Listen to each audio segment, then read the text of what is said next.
Hi everyone, welcome back to the channel. My name is Vanessa and I'm an author from Toronto, Canada, and I publish under the pen name A. Sage.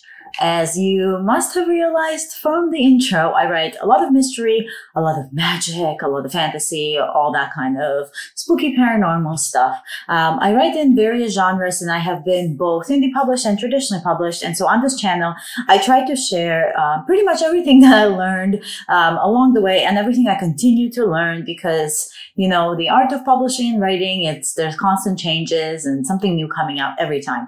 I do a lot of tech shares, tool shares. I talk a lot about the craft and I do some planner videos because I am a planner and stationery junkie, which no surprise, a lot of authors are. We like our notebooks and our pens. And there's like a few different things that I talk about, but what I mostly realize that I talk about is fiction books. So when I do these types of craft and tips and all of these videos, I talk mostly about fiction books. Now, if you have been subscribed or if you're a new subscriber, housekeeping out of the way, do subscribe if you want to see more of this. We're a growing community and I absolutely love everybody here. And we try to chat a lot and I always ask for comments and things like that. So if you want to be a part of that, make sure you subscribe.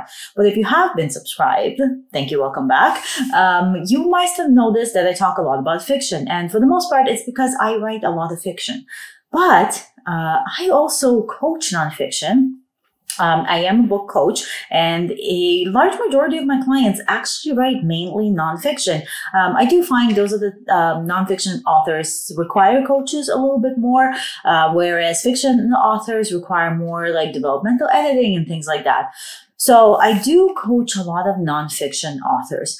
Some of them are new authors with a first-time book. Some of them have had a bunch of books out, but they're tackling a different genre or a different topic, I guess, is we would say nonfiction, not necessarily genre. And one cool thing is that I actually have a nonfiction coming out. So I don't know if you saw the community posts, if you're in the community area there, but I have a nonfiction teaching people how to write cozy mysteries. I write a lot of cozy mysteries. I'm in the middle of a long series on cozy mysteries that is now getting a spin-off and novellas and all that stuff. And so I thought I would write nonfiction on it and I would work on that nonfiction. It was kind of like a little passion project of mine.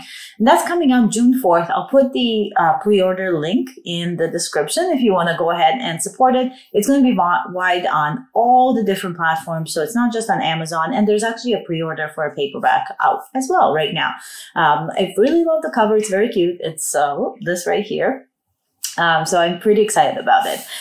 But on topic of nonfiction, I thought I could share a few tips to kind of get anybody started in writing nonfiction. And some of these tips are things that I would tell my clients, and some of these things that they're very straightforward tips, but people sometimes forget them. And so I wanted to talk to you about kind of like the overall steps that you would take to write a nonfiction and where to start. And so the first one, of course, is you got to figure out your topic.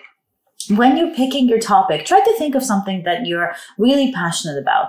When I was writing Crafting Cozies, when I decided to write Crafting Cozies, I love cozy mysteries. I know them inside and out now. I have done not just a lot of research on them, but I've written in them a lot. And so I wanted to write on a topic that I really knew well. Now, it doesn't have to be a topic that you know well. You know, as you teach things, you learn them more. But it should be a topic you are at least passionate about. Don't just pick a topic because you think it's popular, because it's going to be very obvious if you don't know what you're talking about, right? So when picking a topic, if you have a variety of different topics in mind, stick to the one that you know the most about, the one that you think you can offer the most value, because the purpose of a nonfiction book is to offer some sort of value to your reader. And it has to be the type of value that they will not get from different books on the topic, right? Because we want to make our book marketable and we want our book to sell. More importantly, we want our book to get good reviews and for people to recommend their books to others. That is the entire key of nonfiction.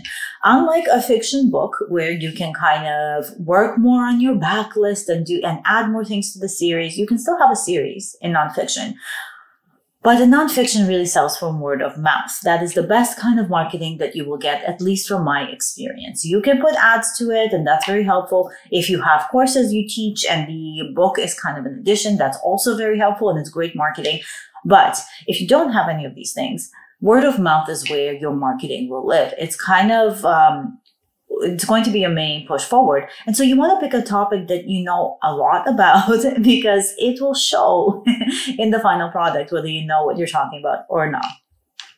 And then after you pick your topic, you want to research the market. So I did mention don't pick a topic just because it's popular. However, once you pick a topic, you kind of want to see if that topic will go somewhere. So do your market research. Check how many people are searching for this topic online.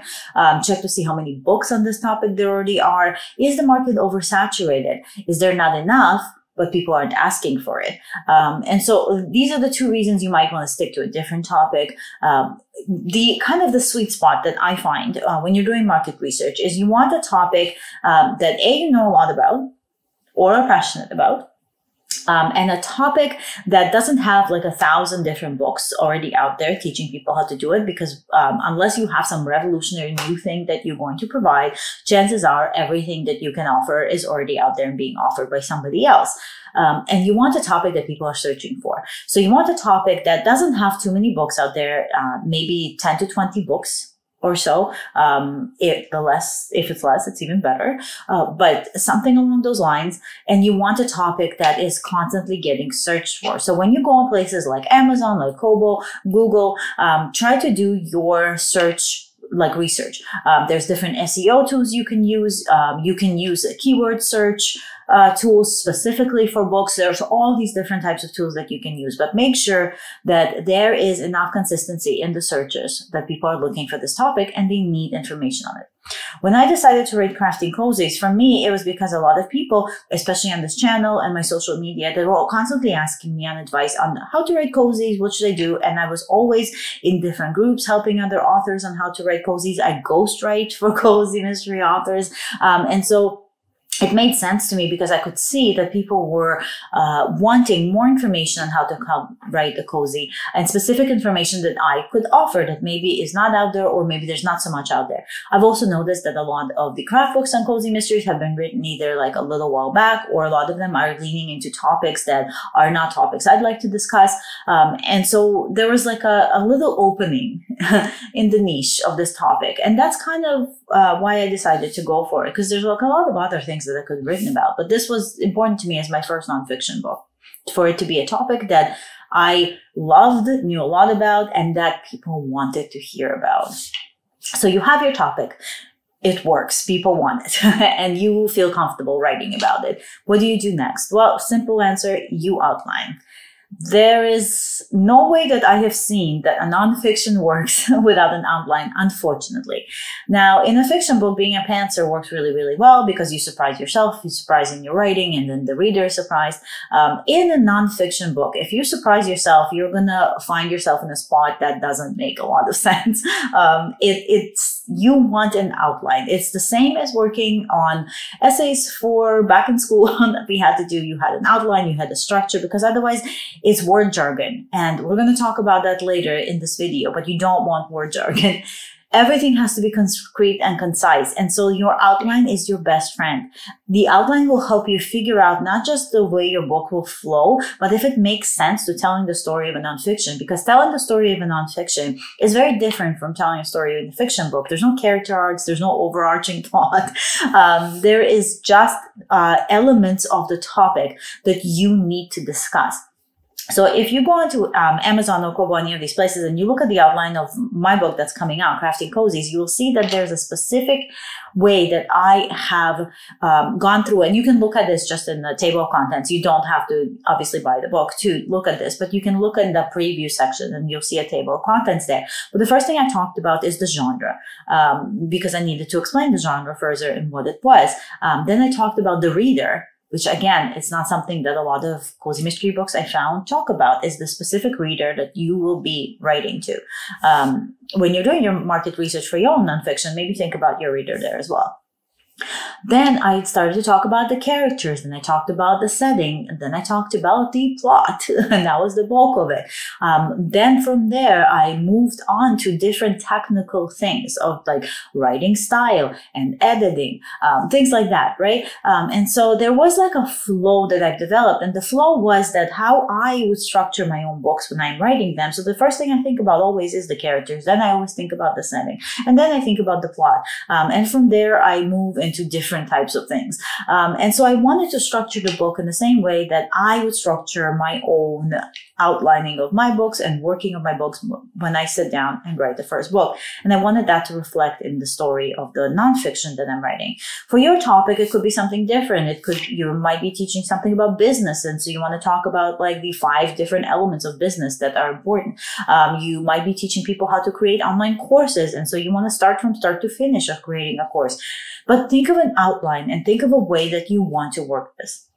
Now, when you're thinking about your outline, also kind of important to help you organize your thoughts and to help you organize your book, because everybody wants an organized nonfiction book, not one that's kind of all over the place. Have parts. So you can have like part 1, part 2, part 3, part 4, whatever it is, and there's chapters within those parts.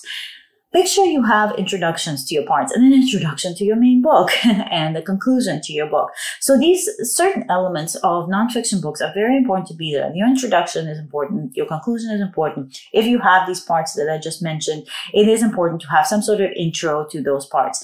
You might think about takeaways that you could put at the end of every part or at the end of every chapter. There's different things to think about. And it all depends on how you are going to structure your book and what your book is going to be geared towards. Now, books on the craft, for example, I have found not a lot of books on the craft, like of writing, have takeaways. And so I have chosen not to have takeaways in mine. I thought they were just redundant for what I was writing. They didn't make sense. However, I know a lot of authors that do have takeaways, specifically if you are an author whose chapters are very long. If you have a 5,000 word chapter, you might want to consider adding takeaways to the end so that people don't have to leaf through and see what's happened before, just to remember the key points. So outlines help you with all this stuff. And when you're sitting down to write, you finally will have a map to follow, and it will make the writing process faster, and it'll make it easier for you and more enjoyable. On top of your outline, so when you know where you're going, you want to think about your length. So your length of the novel and your chapter length. This will vary from author to author. It will also vary from topic to topic and kind of like nonfiction style to nonfiction style. The general rule of thumb is pretty much anything under 30K is very fluffy, I would say. You wouldn't have, unless everything is like point form and so concise that it hurts, you can't really come across very knowledgeable on the topic under 30,000 words.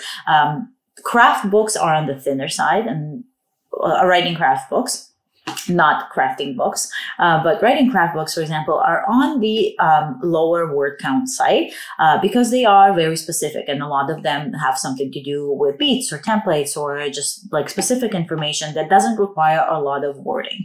Business books, on the other hand, I find sit comfortably in the 50K to 60K range. And again, the length of your book, at least your paperback, will also vary on whether or not you have diagrams, workbooks, things like that, which is another thing we're about to discuss. So think about your length. Think about your chapter length. Your introductions and your conclusions will always be a little bit shorter, somewhere around like 1,000 to 2,000 words is pretty comfortable for those. Chapter lengths, again, it depends. If you're writing a very thin, concise book, they might be around 2,000 words, 1,000 to 2,000 words too, plus whatever else stuff you're throwing in there. But if you're writing a longer novel, then usually around 3,000 words per chapter, like between 3,000 and 4,000 is a comfortable range, I find. It's not too long that it drags on. You add some key takeaways at the end of it, and then you have parts to section it off. So you have your length figured out. You've got your outline, topic, research. We've done it all. Now what do we need? We need to set up a style guide. I do this prior to starting to write, and I recommend that all the authors I coach that they do this prior to starting to write, because you can start organizing as you write. What is a style guide? What do I mean by that? You don't have to get freaked out. It's not anything super intense. I'm not talking about some big colors and, images and all of this stuff. The only thing I mean by style guide is you want to figure out like how you're going to treat certain elements in your breakdown. So how are you going to treat your headings? How are you going to treat the body of your chapters? For example, if you're going to have subheadings, are those going to be treated a certain way? Are your bullet points going to be treated a certain way? Are you going to have lists? How is the key takeaways going to look like? If you have parts, how are you sectioning up those parts? How are the introductions for those parts looking? And so you want to follow all of that because you want your book to be consistent. There's a lot of styling that goes into a nonfiction book. And strictly speaking, from a formatting perspective, because I do cover design and formatting for authors as well, from a formatting perspective, a nonfiction book is very time consuming. Because there's a lot of subheadings, there's heading 1, 2, 3, there's all these different elements. Some things will be in italics, some things will be bolded, some things will be centered, some things will not. There's a lot that goes on to formatting a nonfiction book. And so you want to kind of have the style guide ready and in mind, because as you're writing it, if you set the style guide up, you will make life easier for either yourself if you're formatting yourself later, or if you're passing it on to a formatter. It will be easier for them to see if you already have a style guide in place that you've been following as you're writing your chapters. You have a clean manuscript for them. And now we get into the resources and the workbooks. So, very cool thing to have in nonfiction, it's part of my favorite thing for reading nonfiction, is offering people resources. So you want to think about maybe templates, maybe questionnaires they can fill out. Maybe you have workbook areas, so you could have questions and then lines for them to work directly in the book. This works really well in paperbacks. For ebooks, you might not have that, obviously, unless you offer a digital workbook. That is also something you could think about. You could offer a digital workbook as for people to subscribe to your newsletter. So they subscribe to your newsletter, they get a workbook in return. This works really well. It's quid pro quo. If they've already bought the book, they might want the workbook to go with it, like a digital one, obviously, because we don't want you mailing out huge books. Think about resources. In crafting Cozies, some of the resources I really wanted to offer are beats, right? People always ask me, like, what beats do you follow? And so I kind of had to restructure everything I had, because it's just from like years of research and pulling things from here and the other, and then just adding things on my own. And so a beat, like a template, a beat sheet for Cozy Mysteries that I personally use, was something I wanted to add to there. I wanted to provide a character development template, an antagonist development template, a setting development template. I wanted to provide a template for people to use if they're building a series Bible. So these are all things that I use every single time I start a book. And so these types of resources I felt were really important to the topic that I'm writing about. And they also help me stand out from some of the other material out there, because not everybody offers that in their book. And now my last tip. And then I'll probably offer some like quick bonus material. Also, they're drilling, so if you can hear that, apologies. The beauty of living in condos.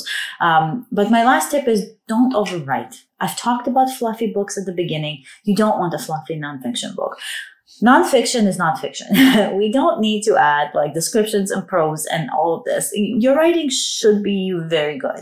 And you should go through all the same process that you would with a fiction. So you're going to get your editors, and somebody's going to check all this stuff for you. You're going to have probably beta readers. Very, very important in nonfiction is to get beta readers, things like that. But don't overwrite. The last thing that you want people to say is like, hey, there's so much information here, but only a third of it was actually information that I can use. You don't want the points of your nonfiction, the points of the topic that you are so knowledgeable about, to get lost in all of this fluffy language and additional things. And I kind of mentioned it before when I first talked about in my author chat, when I talked about writing this nonfiction, and I said that like a lot of the books that I have purchased myself that say ultimate guide and ultimate this and everything is ultimate now. And a lot of those ultimates have so much information in there that was not relevant to me, was not really super relevant to the topic. I felt like it was just there to stuff the pages, to be honest.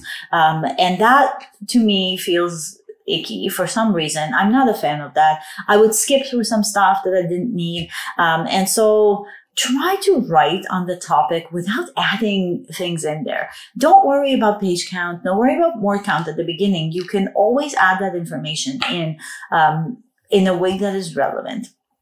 But you don't need a 5,000 word introduction. You don't need a 5,000 word about you. What you need are concise chapters that teach on the topic you are going to read. So don't overwrite. Don't stuff the pages. Don't stuff your words. Just be straightforward. Tell people what you need to tell them.